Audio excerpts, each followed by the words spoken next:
Une histoire à en couper le souffle, des personnages auxquels on s'attache très facilement, une remise en question permanente de l'idéologie du voyage dans le temps, bref, Ken Wakui n'imaginait sûrement pas qu'en sortant Tokyo Revenger et en l'adaptant en animé en 2021, il créerait la sensation.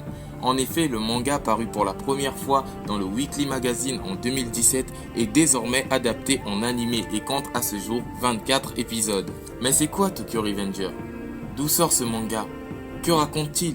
Les réponses tu les auras dans cette vidéo, c'est Kakashi Sensei et c'est parti pour 5 minutes de plaisir.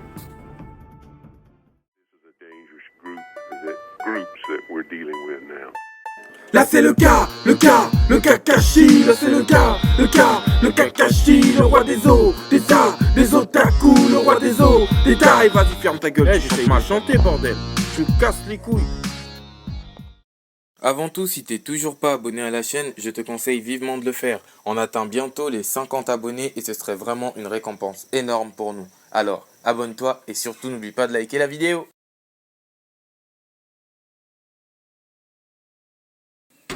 Tokyo Revengers ou Tokyo Revengers est un manga de type shonen écrit et dessiné par Ken Wakui. Il est prépublié dans le Weekly Shonen Magazine de l'éditeur Kodansha depuis 2017. Quant à la version française, elle est publiée par les éditions Glénat depuis 2019. Comme je l'ai dit plus tôt dans la vidéo, nous allons exploiter les scans vu le nombre restreint d'épisodes qu'il y a à notre disposition. En gros, en 2017, Takemichi Inagaki, un jeune friteur de 26 ans à la vie morose, apprend que son ex-petit ami du collège Tachibana Hinata est décédé dans un conflit impliquant son petit frère Naoto et le gang du Tokyo Manjikai. Le lendemain de cette nouvelle, alors qu'il rentrait du travail à temps partiel, Takemichi se fait pousser du quai par quelqu'un et au moment où il était sur le point d'être percuté par le train, il fait un bond dans le temps, de 12 ans en arrière pour être précis. Il se retrouve au moment où il sortait avec Hinata Tachibana, l'année de sa 4e. Il prend ainsi la décision de tout faire pour empêcher le meurtre de sa bien-aimée dans 12 ans. Expliqué comme ça a l'air très simple comme manga. Mais la problématique du voyage dans le temps est celle qui complique extrêmement la chose. En effet, on apprendra quelques scans plus tard que la manie de Hanagaki à voyager dans le temps n'est qu'une réaction provoquée par la poignée de main entre lui et le petit frère de Hinata Tachibana. Celui-ci, dans le futur devenu agent de police, met tout en œuvre pour arrêter les membres du Tokyo Manjikai, devenu un gang de mercenaires et un gang réputé et craint dans la ville de Tokyo.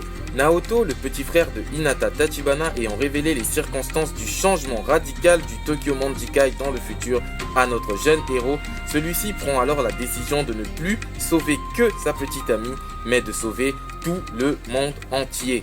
C'est alors que commence la bataille entre Takemichi Hanagaki et le temps.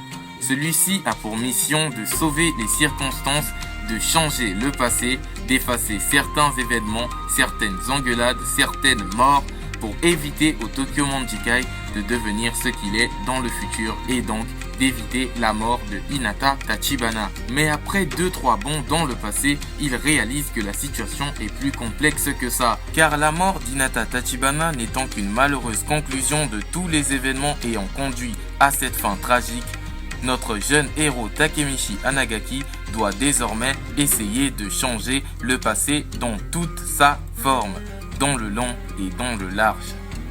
Le côté sentimental et poignant de ce manga est que Takemichi Hanagaki ne se bat pas seulement pour sauver le futur des autres, mais pour sauver son propre futur à lui aussi.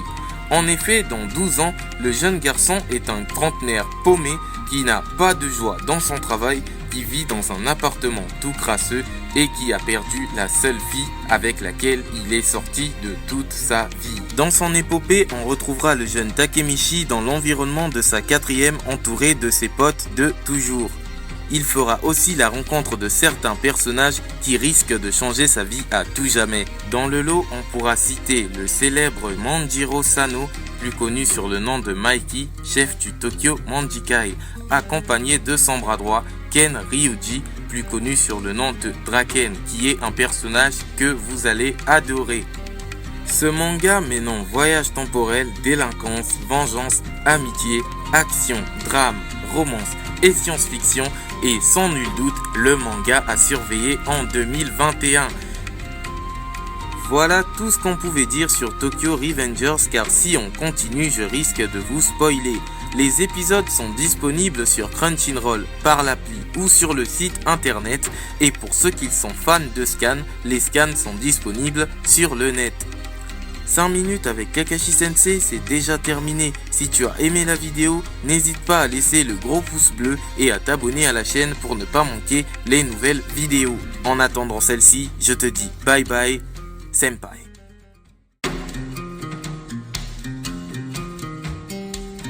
Eh poto, si t'es un fan des bouquins et que t'aimes avaler des livres entiers, je te conseille d'aller lire Lost in the Mist. C'est une histoire fantastique écrite par un membre du dojo. Je te mets le lien en description. Tu lis et dans la prochaine vidéo, j'aimerais beaucoup avoir vos avis sur le livre et sur ce que vous avez compris. Merci, ciao ciao.